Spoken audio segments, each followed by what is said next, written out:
Marriage register பண்ண முடியாதுங்கிறது காங்கிரஸ் அமலுக்கு வந்திருக்கிறதுன்னு சொல்லிட்டாங்க.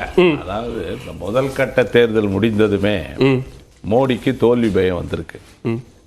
தமிழ்நாட்டில் தோன்றிய மோடி எதிர்ப்பு அலை வடநாட்டில் வீசுகிறது. ஒன்று. ரெண்டாவது, ராகுல் காந்தி பரப்புரையில் சமூக நீதி காங்கிரஸ் சொல்லுது. சமூக நீதி அடிப்படையில் நாட்டு கள நிலவரம் அப்படிதான் இருக்கு. சமூக நீதி அடிப்படையில் ஜாதிவாரி கணக்கெடுப்பு, சமூக பொருளாதார கணக்கெடுப்பு அதை நடத்துவோம் தான் எங்கள் தேர்தல் அறிக்கையில் சொல்லியிருக்கோம். யார் சொத்தியும் நாங்கள் பறிக்கிற மாதிரி அந்த வார்த்தை இல்லை. ரீடிஸ்ட்ரிபியூஷன்ற வார்த்தையே கிடையாது, இந்து முஸ்லீம் என்ற வார்த்தையும் கிடையாது. அதாவது கோயபல்ஸ் பிரச்சாரத்தினுடைய உச்சத்தில் தான் மோடி இருக்கார். நான் கேட்குறேன், 2006 டிசம்பர் 9 நேஷனல் டெவலப்மெண்ட் கவுன்சிலில் பேசினதை அன்றைக்கே இதே Modi as a chief minister சர்ச்சையை கிளப்பிய போது பிரதமர் அலுவலகம் ஒரு தெளிவான விளக்கத்தை கொடுத்தது. நாங்கள் ஜென்ரலாக தான் சொன்னோம், குறிப்பிட்டு எதையும் சொல்லலை அப்படின்னு கிளாரிஃபிகேஷன் கொடுத்து அதில் வந்து சொன்னது நாட்டினுடைய வளங்களை வந்து அவங்க பகிர்ந்து கொடுக்கும்போது schedule cost, schedule try, OBC, minorities, women, children, இப்படி தான் போகுது பேச்சு. எல்லாருக்கும் பொதுவாக பேசப்பட்டதை முன்ன பகுதியை விட்டுட்டாரு, பின்னால பகுதியை விட்டு நடுவில் ஒரு வார்த்தையை எடுத்து இப்போ வந்து இஸ்லாமியர்களுடைய வாழ்க்கை நிலை என்ன இருக்குன்னு தயவுசெய்து சச்சார் கமிட்டி ரிப்போர்ட்டை பார்க்கணும். 41% ஆஃப் தி பாப்புலேஷன் வந்து பேக்வேர்டு இருக்காங்க, பின்தங்கிய நிலையில் தான் இருக்காங்க. இன்னைக்கு எடுத்துக்கிட்டீங்கன்னா, அதாவது இந்திய அரசு பணிகள் எல்லாம் பிரதமர் தன்னுடைய பரப்புரையில சொல்லக்கூடிய விஷயம் என்னன்னா, அப்பீஸ்மென்ட் மட்டும்தான் காங்கிரஸ் தொடர்ச்சியா செஞ்சது. அப்பீஸ்மென்ட் நாங்க மெஜாரிட்டி பண்றோம், மெஜாரிட்டி பண்ணிட்டு போறோம் ஓட்டு வாங்குறதுக்கு. இவர் பண்ற மாதிரி நியாயம் பேசுறோம். இந்திய அரசு பணிகள் எல்லாம் 3.2%, கல்வி சுகாதாரத்துறையில அதையும் சேர்த்து சொல்றாரு. அவங்களுக்கு இருக்கக்கூடிய இடஒதுக்கீட்டையும் நீங்க சிறுபான்மையினருக்கு கொடுத்துருவீங்க அப்படிங்கிற அச்சத்தையும் வெளிப்படுத்துறார். நீங்க ஒரு இந்து மதத்துல சார்ந்த பின்தங்கிய சமுதாயத்தை சார்ந்தவருக்கு இடஒதுக்கீடு கொடுக்கறப்போ, இஸ்லாமிய சமுதாயத்தில் இருக்கிற பின்தங்கியவர்களை பேக்வர்ட் கமிஷன் ஐடென்டிஃபை பண்ண அந்த குறிப்பிட்ட ஜாதிக்கு இடஒதுக்கீடு கொடுக்கறதுல எந்த தவறும் இல்லை. உச்ச நீதிமன்றத்தில் வழக்கு பெண்டிங் இருக்கு. அது வந்து கான்ஸ்டிடியூஷனலா வந்து நீங்க வந்து இஸ்லாமியர்களுக்கு இடஒதுக்கீடு கொடுக்கக்கூடாதுன்னு எங்கேயும் இல்லை. வழக்கு ஆந்திர பிரதேசத்தில் கொடுத்தாங்க, அது சுப்ரீம் கோர்ட்ல வழக்கு இருக்கு.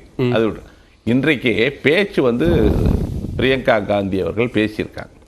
ஏன் பேசுறாங்கன்னா, ஒரு பொறுப்புள்ள ஒரு பிரதமர், இந்த நாட்டுல வந்து 2வது முறை 10 ஆண்டு காலம் ஆட்சி செய்த பிரதமர், இவங்க வந்து இவங்க திரும்ப இவங்களை காங்கிரஸ் கட்சியினர் பெண்களுடைய தாலியை உரிவிடுவாங்க, மங்களசூத்ரா உரிவிடுவாங்கன்னு சொன்ன போது பிரியங்கா காந்தி அந்த பாரம்பரியம், இந்த நேரு பாரம்பரியம், இந்திரா காந்தியினுடைய பேத்தி என்ற முறையில் மிக தெளிவான ஒரு பதிலால் கொடுத்தாங்க.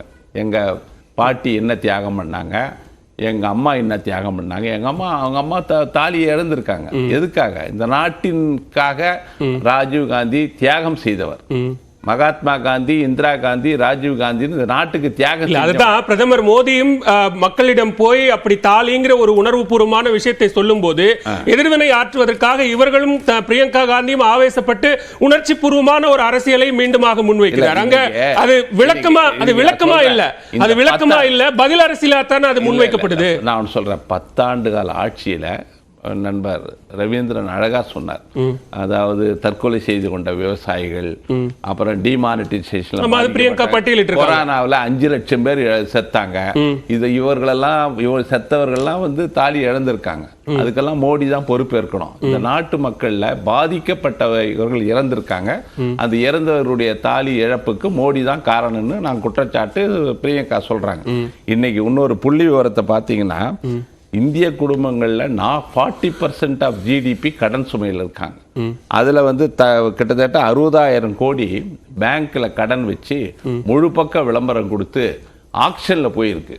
பெண்களுடைய தங்கம் வந்து வங்கிகளில், தேசியமயமாக்கப்பட்ட வங்கிகளில் பறிக்கப்பட்டிருக்கு. யாரு? இந்த ஆட்சியில் வாழ்வாதாரம் இழக்கப்பட்டவர்கள், தங்கத்தை அடகு வைத்தவர்கள், தங்கத்தை இழக்கிற நிலைமை ஏற்பட்டிருக்கு. இவர்தான் தங்கத்தை உருவி இருக்காரு. நாட்டு மக்களுடைய சொத்தை. இங்க அடிப்படையில் ஒரு கேள்வி என்னன்னா, நீங்க மக்கள் பரப்புரையில சாதாரண சாமானிய மக்களிடம் போய் பேசுகிற போது நீங்க ரீடிஸ்ட்ரிபியூஷன், நீங்க சொத்தை பகிர்ந்து கொடுத்துருவாங்கன்னு பேசும்போது சாம் பிட்ரோடோ வந்து பரம்பரை வரி குறித்து பேசினால் அது ஒன்றோடு ஒன்று தொடர்புடைய விஷயம் இல்ல, ஒன்றோடு ஒன்று தொடர்புடைய விஷயம். அப்ப உங்களிடம் இருக்கக்கூடிய எல்லாவற்றையும் காங்கிரஸ் பறித்துக் கொள்ளும் அப்படின்னு சொல்லும் போது மக்களுக்கு விளக்கம் அளிக்க வேண்டிய இடத்தில் இருக்கக்கூடிய காங்கிரஸ், அது பிரியங்காவோ ராகுலோ, நான் ஒரு நிமிஷம் முடிச்சிடறேன், அது பிரியங்காவோ ராகுலோ ஒரு உணர்ச்சிமயமான அரசியலை முன்வைப்பது என்பதும் 16 லட்சம் கோடி ரூபாயை வாங்கி 90% மக்களுக்கு கொடுப்போம் அப்படின்னு சொல்றதை தாண்டி காங்கிரஸ் தேர்தல் அறிக்கை இதை சொல்லவில்லை என்பதை மக்களுக்கு தெளிவுபடுத்தவே இல்லையே. இல்ல, பல முறை தெளிவுபடுத்தியாச்சு. அந்த ரீடிஸ்ட்ரிபியூஷன் வார்த்தையே இல்ல, இந்து முஸ்லிம் என்ற குறிப்பு இல்ல. மன்மோகன் சிங் பேச்சை முன்னையும் பின்னையும் விட்டுட்டு நடுவில் கோயப்பல்ஸ் பிரச்சாரம்னு நாங்க சொல்லியாச்சு, தெளிவுபடுத்தியாச்சு. சமூக ஊடகங்கள்ல இன்னைக்கு மோடியினுடைய முகத்திரை கிழிக்கப்பட்டிருக்கு. அவர் வந்து எக்ஸ்போஸ் ஆயிட்டாரு. இவர் அரசியலுக்காக எதையும் செய்வார். ஒரு வாக்குகளை பெறுவதற்காக, பெரும்பான்மை சமூகத்தின் வாக்குகளை பெறுவதற்காக சிறுபான்மையினரை நீங்க டார்கெட் பண்றீங்களா? நீங்க வந்து இந்த நாட்டில் பிரதமராக இருப்பதற்கு என்ன தகுதி இருக்கு அப்படின்ற கேள்விதான் இன்னைக்கு வருது. ஆக இன்றைக்கு இருக்கிற சூழல்ல நீங்க வந்து நாங்க வந்து சமூக நீதி பேசுறோம், ஜாதிவாரி கணக்கெடுப்பு கேட்குறோம், அது கம்யூனல் சோசியல் வந்து நாங்க அந்த கணக்கெடுப்பு நடத்துவோம்னு சொல்றோம். இது அவர் தாங்கிக்க முடியல. ஏன்னா மத ரீதியாக மக்களை அணிதிரட்டுகிற அரசியலுக்கு எதிரானது சமூக நீதி. ஓபிசி, எஸ்சி, எஸ்டி, இந்த பின்தங்கிய ஒடுக்கப்பட்ட புறக்கணிக்கப்பட்ட மக்களுக்காக ராகுல் காந்தி பேசுகிறார், தளபதி மு.க. ஸ்டாலின் பேசுகிறார். தமிழ்நாட்டில் பேராதரவு எங்களுக்கு கிடைச்சிருக்கு. வட இந்தியாவிலும் பெரும் ஆதரவு கிடைப்பதற்கு காரணம் இந்த ஜாதிவாரி கணக்கெடுப்பு, சமூக நீதி தான். உங்களுடைய போலரைசேஷனை நாங்கள் தகர்க்கிறோம். அந்த ஆத்திரத்துல நீங்க வந்து இந்த மாதிரி ஒரு சிறுமைத்தனம், இது வந்துங்க, இது வந்து எனக்கு தயவு செய்து இவர் பிரதமராக இருப்பு. ஏன்னா இவரை பத்தி தெரியும். நாங்க ஏற்கனவே 2002 கோத்ரா சம்பவத்துல அந்த ரிலீஃப் சென்டரை ஓபன் பண்ணுங்கன்னு சொன்ன போது அது வந்து இனப்பெருக்க முகாமாக மாறிவிடும் என்று பேசியவர்தான். நீங்க வந்து சிறுமைப்படுத்துறதா சொல்றீங்க. ஆனா பிரதமர் தொடர்ச்சியா ஒவ்வொரு பரப்புரையிலும் சத்தீஸ்கர் உட்பட எல்லா பரப்புரையிலும் நான் தொடர்ந்து உண்மையை பேசிக்கொண்டே இருப்பதால் காங்கிரசுக்கும் இந்தியா கூட்டணிக்கும் பீதி ஏற்படுகிறது, அவங்க அச்சத்துல உறைந்து போய் இருக்கிறார்கள் அப்படிங்கிற. இன்னைக்கு அச்சத்துல யார் இருக்காங்கன்னா மோடி தான் இருக்காரு. மோடி தான் தரந்தாழ்ந்து இந்த 140 கோடி மக்களுக்கு ஒரு பிரதமராக இருக்கிற பொறுப்பிலே இருக்கிற ஒருவர் தனது தகுதிக்கு கீழாக ஒரு மலிவான அரசியல். இந்த கோயபல்ஸ் பிரச்சாரம் இந்த நாட்டு மக்கள் 17 தேர்தலை பார்த்திருக்காங்க.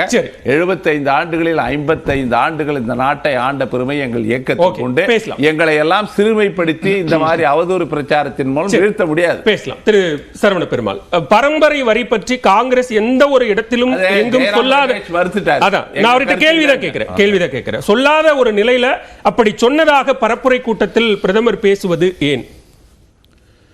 அனைவருக்கும் மாலை வணக்கம். சக கருத்துரையாளர்களும் நெறியாளர்களுக்கும் நியூஸ் 18 குழுமத்தினருக்கும் என்னோட பணிவான வணக்கத்தை தெரிவித்துக் கொண்டு, உலக தமிழ் நெஞ்சங்களுக்கு தமிழ் கடவுள் முருகனுடைய திருவடிகளிலிருந்து பொன்னான கருத்துக்களை, அதாவது இந்த இன்னரிட்டன்ஸ், அதாவது டேக்ஸு, இதெல்லாம் வந்து பார்த்தீங்கன்னா காங்கிரஸ் வந்து 45 வருடங்களாக ஆட்சிகள் இருந்தபோது அவங்க வந்து சரியாக ஹேண்டில் பண்ணலன்றது தான் காமிக்குது.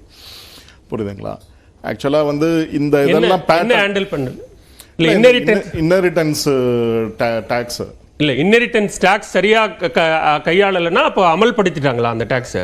இல்லை, அதாவது அவங்க வந்து எல்லா டேக்ஸ் பேட்டர்னையும் வந்து பார்த்தீங்கன்னா எதுவுமே வந்து இப்போ ஜிஎஸ்டிக்கு வந்திருக்கும், அவங்க பீரியடில் தான் ஆரம்பிச்சிருக்கு. புரியுதுங்களா? இந்த மாதிரி டேக்ஸ் பேட்டர்ன்ஸ் எல்லாமே வந்து என்னென்ன ப்ராப்பர்ட்டிஸ்க்கு என்னென்ன இது போடணும் அப்படின்றத அவங்க தெளிவாக சொல்லலை. புரியுதுங்களா? இந்த பிரச்சனை, அதாவது எப்போ வந்து நம்ம நாடு வந்து சுதந்திரம் அடைந்த பிற்பாடு இங்க இருக்க இந்தியர்கள், இந்துக்களாக இருந்தாலும் சரி, இஸ்லாமியர்களாக இருந்தாலும் சரி, பாகிஸ்தானுக்கு